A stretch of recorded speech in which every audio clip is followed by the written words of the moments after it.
Continuamos con nuestro ciclo de entrevistas para hablar de salud y en este caso del buen descanso y los trastornos en el sueño, apneas, ronquidos, la importancia de la luz solar y las rutinas en el sueño. ¿Realmente dormimos tan mal los argentinos?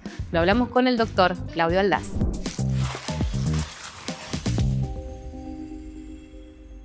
Si sumamos los pacientes que duermen mal por distintos motivos, sí, es un porcentaje grande, ¿no? Los insomnios es un paquete de, no sé, será la mitad de la población se queja de insomnio. Después están el resto de pacientes que a lo mejor porque roncan, porque tienen apneas, porque tienen un sonambulismo, porque tienen un exceso de sueño, va sumando, tenemos un porcentaje muy alto de probabilidades de gente que vaya a consultarnos. Y en la medida que esto se ha difundido y que la gente empieza a conocer algo de qué se trata o que lo googlea y busca, entonces la difusión que ha ganado en estos años realmente es notoria. Yo que lo puedo contar porque cuando empecé tenía un paciente cada 15 días. Ajá. Claro. Era así realmente. Entonces, ahora no, ahora es un consultorio que está lleno todos los días, todos los días. Doctor, ¿y es un fenómeno que se ha agravado después de la pandemia, como dicen algunos especialistas, o es independiente de eso? Yo creo que yo no tengo una estadística cierta, ¿no? Y no tengo en claro si realmente se ha agravado. Hubo una época que cuando me hacían alguna nota periodística me decían, ¿y ustedes estarán trabajando mucho ahora? Yo lo miraba como diciendo, ¿cómo mucho? Si no estamos trabajando, porque los pacientes no se movilizan, no quieren movilizarse. Entonces, por ahí hacen una consulta por Zoom, o por ahí viene y le pido para que haga un estudio, dice, no, pero mejor lo voy a hacer más adelante. A mí me daban ganas de decirle, oiga señor, mire, nosotros también tenemos que trabajar, pero bueno, se trabajaba muy poco en esos tiempos, claro, probablemente la necesidad de la gente era otra, era mayor, pero realmente los pacientes no concurrían, esa era la verdad. Doctor, para arrancar, ¿no? Recién usted mencionaba las diferentes formas que se da de no dormir bien. Está no poder conciliar el sueño, es decir, no poder dormirse, Sí. despertarse mucho durante la noche, Sí. o dormir, pero despertarse temprano en la mañana y no dormir las horas suficientes. Es decir, eso es déficit de conciliación, después está el déficit de mantenimiento con despertares recurrentes, y después está aquella gente que duerme, se despierta precozmente y ya no duerme más. Eso en cuanto a lo que son los insomnios, que ahí tenés realmente para todos los gustos. Y después tenés los pacientes que, bueno, van simplemente porque roncan, vienen acompañados de su pareja generalmente, haga algo, por favor, te piden. Las esposas son muy... Son las que se dan cuenta. Muy graciosas, Claro. sí, son más observadoras que el varón. El varón generalmente no tiene idea, porque va a la cama, duerme y uno le pregunta, ¿y cómo duerme su esposa? No sé, yo duermo, ¿viste? Es más primitivo en ese aspecto. En cambio, el varón, la mujer es más observadora, controladora. Creo que eso es una cuestión de género, me parece. Y bueno, cuentan cada cuánto han visto que tiene apnea, cuánto dura una apnea, se ocupan de eso, francamente. Así que en ese aspecto, cuando el paciente es ella, de él no podemos sacar ninguna información casi. Y el paciente que tiene esos ronquidos o esas apneas, después nos va a contar bien de qué se trata esto, ¿no se da cuenta que descansó mal? Porque eso hace descansar mal a la persona. ¿No se da cuenta el otro día? Y generalmente consultan por eso. Consultan porque se levantan a la mañana con sensación de sueño no reparador, que ha dormido a lo mejor varias horas, pero se levanta como cansado, muy cansado, con somnolencia toda la mañana, todo el día, con dolor de cabeza a la mañana. Realmente consultan por eso, no por lo que le pasa de noche, porque de noche no saben. No se dan cuenta. No saben. A veces es la esposa quien nos dice sí, pero otras veces no. Entonces, el motivo de consulta es la somnolencia diurna, la sensación de sueño no reparador, la cabeza como que está empastada a la mañana, déficit de atención, de memoria, todas esas cosas que le pasan durante el día. ¿Tiene solución esto? Solución, yo diría que es pedir mucho, ¿no? Pero sí que si uno hace un correcto diagnóstico puede corregir y mucho.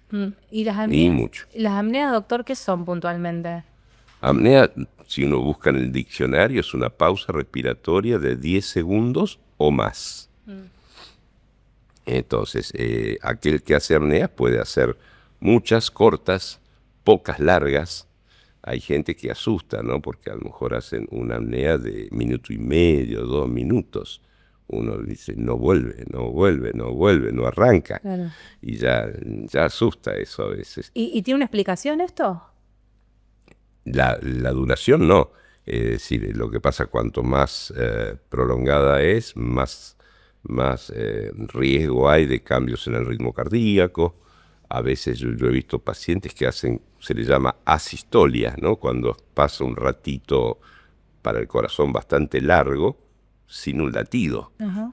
Entonces viene la apnea, y el corazón que venía hace una bradicardia. Ajá. Y se hace cada vez más lenta hasta que pasa a no tener un latido durante varios segundos. Como decir, bueno, no vuelve. Bueno, por suerte, dentro de todo, los mecanismos que tiene el organismo son eficientes en cuanto a eso. Será eficiente, pero también hace al deterioro de la persona. Porque si uno va a quemar recursos cada minuto, porque para que vuelva a respirar yo tengo que poner en juego varios mecanismos, descargas de adrenalina importantes, porque lo que necesito es que se despierte, aunque sea por un instante, que la musculatura gane tono muscular de la persona despierta por un instante, entonces la garganta se abre y vuelve a la vida, vuelve a respirar. Ahora, doctor, ¿esto puede ocasionar, por ejemplo, algún daño neurológico o es el síntoma de alguna otra patología de base? A largo plazo sí. Es decir, si uno tiene, cuando uno ve un paciente que hace muchas apneas con bajas de oxígeno importantes, con despertares, cada apnea es un despertar. Entonces a lo mejor hace 30, 40 apneas por hora. Entonces se despierta y el oxígeno que baja, se vuelve a recuperar, vuelve a bajar y ahí estamos. Todo eso, por supuesto, si uno lo lleva, no una semana, un mes, a largo plazo, todo eso sí puede deteriorarnos, trae déficit de atención, déficit de memoria, trastornos cognitivos importantes a largo plazo. No es que la apnea nos expone a un riesgo de muerte súbita, que esta noche, cuidado, no te duermas porque a lo mejor no la contás. No, eso generalmente no pasa. Por suerte, si no tendríamos una cantidad de casos permanentes de gente que hace muerte súbita durante la noche. ¿Y cómo se corrige esto, doctor? El tratamiento habitual es el uso del CPAP, que lamentablemente hace ya muchos años que lo usamos. Los primeros CPAP eran de los años 80. ¿Qué serían los CPAP? CPAP significa, si lo decimos en castellano, presión positiva continua de aire. Sí. Es como si fuera un pequeño compresor que toma el aire del ambiente, le cambia la presión al aire y lo tira a una mascarilla que va puesta en la nariz o en nariz y boca del enfermo. Entonces, esa persona pasa a respirar mientras duerme aire que tiene presión positiva, se le llama. Eso ingresó a la garganta y mantiene la garganta abierta. Impide que se colapse, porque esa es la apnea, el colapso que se produce, debido a que cuando duerme el tono muscular está disminuido, entonces son presa fácil al colapso. Bien, Doc, ¿y los ronquidos? Algunos dicen que hay que operarse la nariz porque puede tener algún tipo de obstrucción, que tiene que ver con una cuestión ya de una patología más de base, con mucha mucosidad y demás. ¿Esto es así o no? No son todos los casos iguales. Siempre creo que merece el paciente roncador y con apneas que haya un buen examen otorrinolaringológico de toda la vía aérea, ver cómo está el tabique nasal, los cornetes, si están inflados o no, si hay una obstrucción importante allí, si hay amígdalas hipertróficas, todo lo que podría llegar a conducir a una obstrucción. En algunos casos, son pocos en general, uno lo que hace no ponerle un CPAP, sino indicar una cirugía, que ahí sí podría llegar a aliviar a este paciente, que pasara a roncar menos y a tener menos apneas. Pero no es lo habitual, ojo, no es lo habitual. Doctor, ustedes hacen los análisis, mandan al paciente a dormir una noche en la clínica para ver justamente cómo es la calidad del sueño. ¿Qué detecta esto? ¿Qué permite observar en función del diagnóstico de esa persona?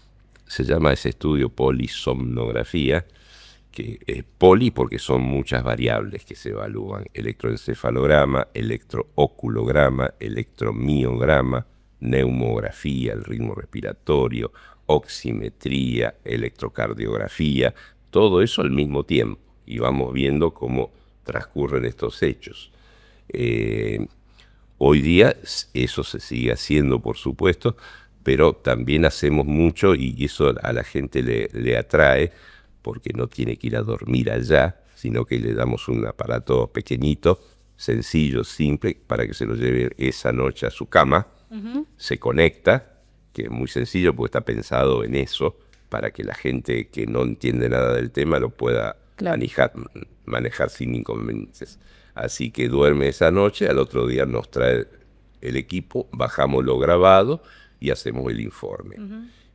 A veces, cuando se trata, no es para todos los trastornos de sueño, pero cuando se trata de ronquido, apnea, para ese tipo de pacientes, alcanza perfectamente y tenemos un diagnóstico preciso, sin que el paciente tenga que ir a la clínica. ¿Y ahí se detectan en cuestiones que quizás el paciente desconocía que les ocurrían? Sí, muchas veces creen que simplemente roncan, y bueno, roncan, pero el plus son las apneas. Además tienen apneas. Sí, sí. Doctor, ¿cuántas horas hay que dormir por noche?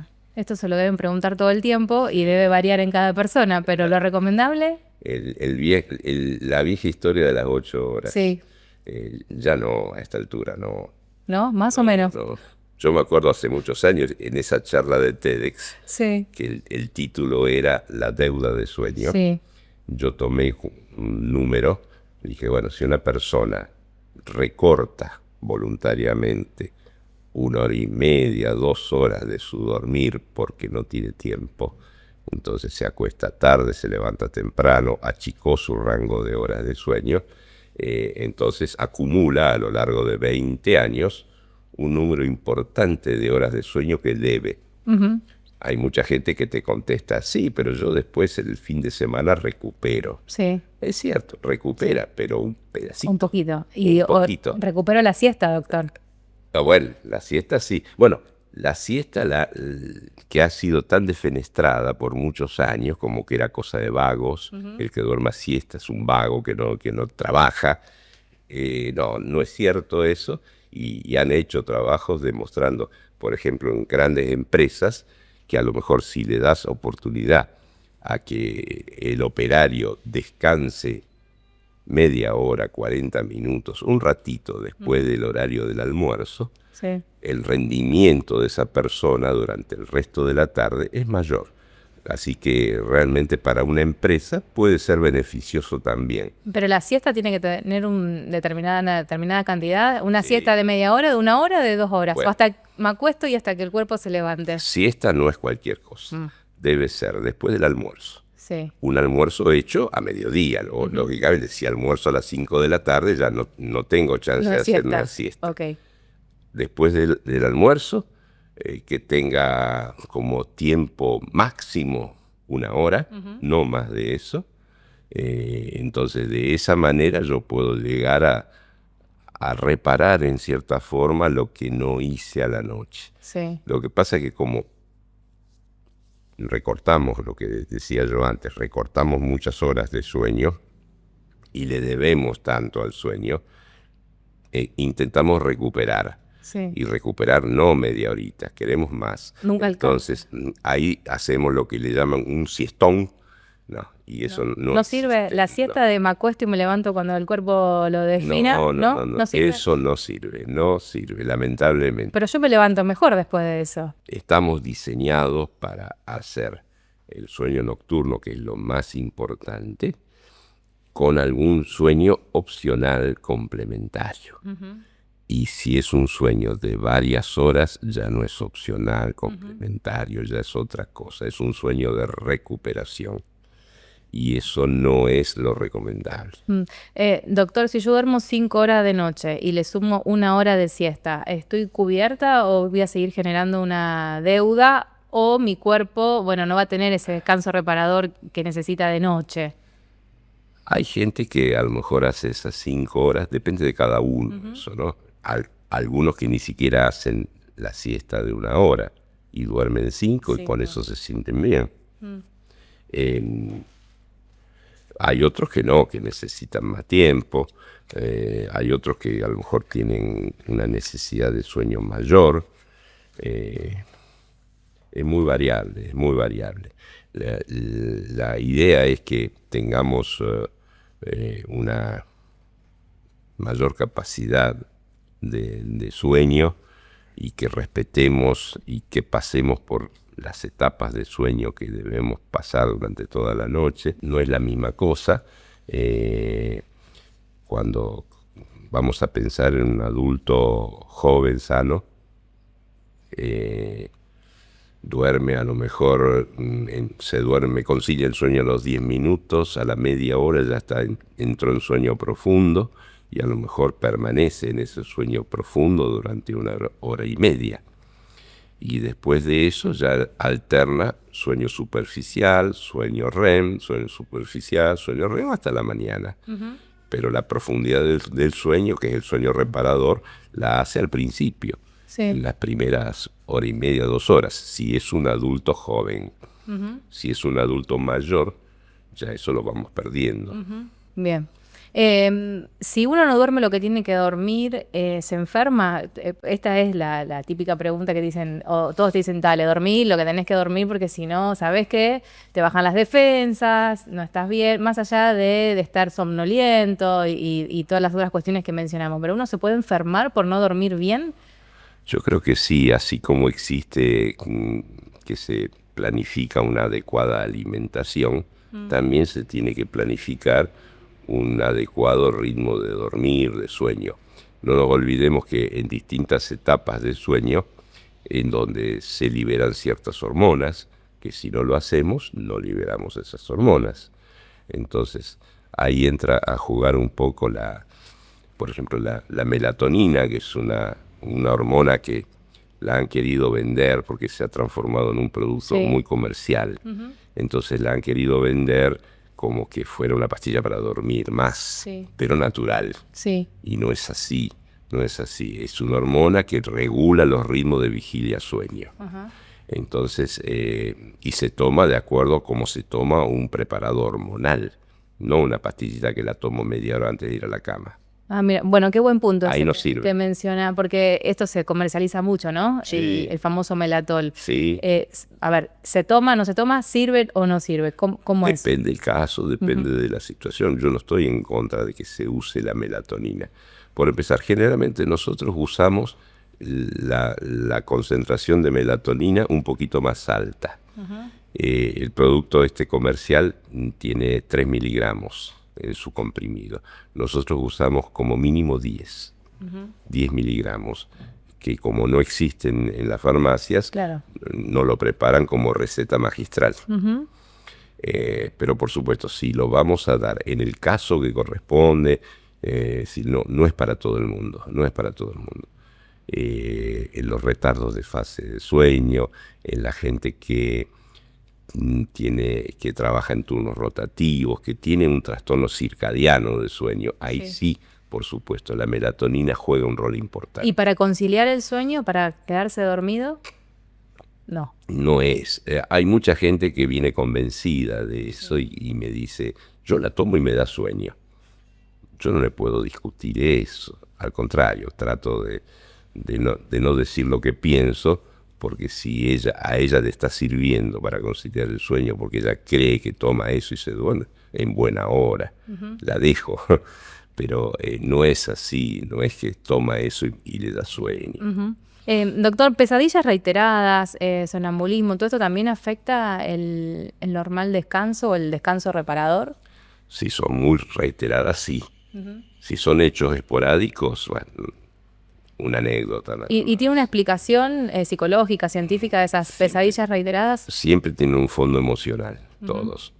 Los chicos, los adultos, sobre todo más en los chicos. Los adultos en general padecen menos de este tipo de cosas. Es el chico el que más lo padece. Se me ocurre que estas son las parasomnias, ¿no? Todos esos fenómenos extraños que pueden ocurrir en paralelo al sueño. Por eso lo de parasomnias. Y hay muchos síntomas que la gente puede manifestar y actitudes que puede llevar a cabo sin plena conciencia, ¿no? Hasta tiene un valor médico legal también esto. Hay gente que ha sacado el vehículo a la calle, ¿no? Y le han hecho multas de tránsito, por ejemplo. Sí. Por supuesto, no vamos a pensar que toda la gente que sale a la calle con el auto está claro. parasomnia, ¿no? Pero también ocurre, hay algunos casos de delitos que se pueden llegar a cometer, pero hay que demostrarlo también. Claro, pero eso siempre tiene una base emocional. Generalmente sí, todas las parasomnias sí. Tienen una base emocional, trastorno de la personalidad, son pacientes psiquiátricos. Claro. Doctor, transpirar mucho de noche o durante el sueño, ¿es una anormalidad? Sí, y puede estar vinculado con las apneas. Hay pacientes con apneas que se expresan por eso, porque tienen que cambiar la sábana, porque mojan todo, mojan la almohada. Y a veces demostramos las apneas, las tratamos y no ocurre más después. ¿Y con la edad tienen que ver, sobre todo en las mujeres? Con la edad, bueno, las apneas en la mujer a partir de los 50 años es otra de las cosas que le pasa a la mujer con la caída de estrógeno y todo eso, entonces ahí puede verse más este tipo de cuadros. Y si existen las apneas, bueno, habrá que corregirlas en principio, ¿no? Si las corregimos y no logramos ninguna solución, pensaremos que el origen puede ser otro. A veces son los fenómenos vegetativos, todo el sistema nervioso autónomo que se llama. Entonces, en ese caso sí habrá que tratarlo como tal, ya no como originado en una apnea de sueño. Claro. Muchas veces para ir al baño, supongamos una noche de 6-7 horas, ¿cuánto es lo normal o lo no preocupante para levantarse e ir al baño durante ese sueño? Hasta 2 por noche puede ser. Sí.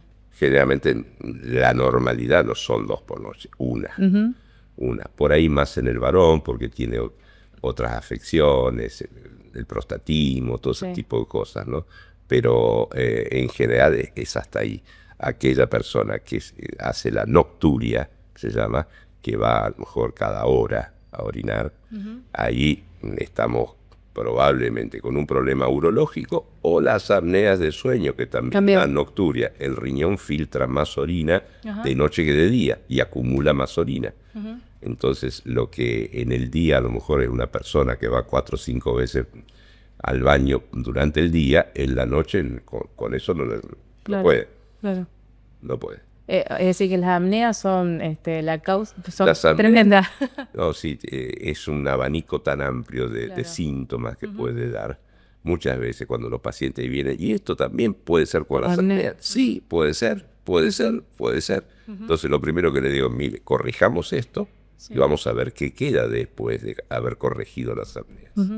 Doctor, la demencia o el Alzheimer, bueno, enfermedades que son a veces propias más de la vejez, digamos, ¿también pueden ocasionar el mal dormir, un descanso no reparador? Sí. En general duerme. El Alzheimer duerme mal, las demencias en general duermen mal. Además, muchas veces son pacientes que ya tienen muchos años no se exponen al sol. Ujú. Para nosotros la exposición solar es muy importante. ¿La vitamina D? También, Sí. sí. ¿Es Entonces, importante la vitamina D también para el sueño? la vitamina D para el sueño no, pero si no nos exponemos al sol, y no me refiero 5 minutos, un rato más largo, muchas veces pasa que a lo mejor alguien que está internado en un geriátrico prácticamente no se expone al sol. Llega la noche y se excita, aparecen un montón de síntomas que enseguida se piensa en, bueno, es un paciente que tiene una demencia, es razonable que se excite, pero no, muchas veces. ¿Y qué hacemos? Medicación. Y muchas veces lo que falta es luz solar. A veces sí necesitamos exponer a esa persona a lo mejor 3 horas por día al sol. Sería muy positivo, muy Qué positivo. interesante. Para nosotros es el marcador más importante, el sol, la luz solar. Ajá. Doctor, vuelvo ya para ir finalizando. Al principio hablaba de la deuda del sueño, los tantos minutos que le debemos al descanso reparador. ¿Qué hacemos con eso? ¿Le entregamos la vida al diablo prácticamente? No, yo me acuerdo que elegí esa charla en TEDx porque en ese momento lo que me dijeron es que tiene que ser un tema que deje alguna enseñanza para los más jóvenes. Sí. Como el público de TEDx son Es chicos joven. estudiantes, por eso que se me ocurrió ese tema en particular. Entonces, el final de esa charla dice que tratemos en lo posible, los que tenemos más de 60 años, obviamente llegamos tarde si le debemos al sueño, pero los chicos jóvenes que traten de pensar y de cuidar un poquito las horas de sueño para no acumular esa deuda impagable después. Claro. Doc, lo último, 3 cosas a tener en cuenta, 3 puntos principales para recomendaciones para que el sueño realmente sea reparador. Bueno, siempre está a la orden del día la vieja y querida higiene del sueño, horarios regulares de sueño, cena liviana durante la noche y temprana, cosa que es muy difícil para nosotros sobre todo, ¿no? La cena no sea la comida más importante del día, Ajá. comúnmente lo es. Sí. Tratamos de comer pequeñas cosas durante el día para ir zafando, y a la noche llegamos con mucho apetito y comemos todo lo que hay en la heladera. Sí. Y eso no es lo adecuado. Deberíamos trabajar desde la mañana temprano hasta la tardecita, cenar como hacen en el hemisferio norte, que a las 8 están cenando, a las 9 ya terminaron su cena. Si hacen un contenido de cena ligero, liviano, no de cosas que necesiten porque se usan comidas muy condimentadas. Más pesadas. Sí, claro, que demoremos hasta metabolizar eso, entonces seguramente vamos a llegar a la cama con la digestión todavía sin terminar. Esa es la peor noche siempre. Entonces, horario de cena temprano, liviano, y en relación a los horarios, bueno, vinculado con el horario de cena, porque uno para ver el tema horas, a qué hora se va a la cama, tiene que empezar por preguntar a qué hora cena. Después, los ritmos de sueño que sean regulares. El sueño necesita rutinas. No podemos estar cambiando siempre. Entonces, o que, por ejemplo, alguna noche llego a la cama y trato de pensar, bueno, la pastillita que me recetaron, hoy no la voy a tomar porque creo que estoy cansado, me voy a dormir sin necesidad de tomarla. Tampoco es bueno eso.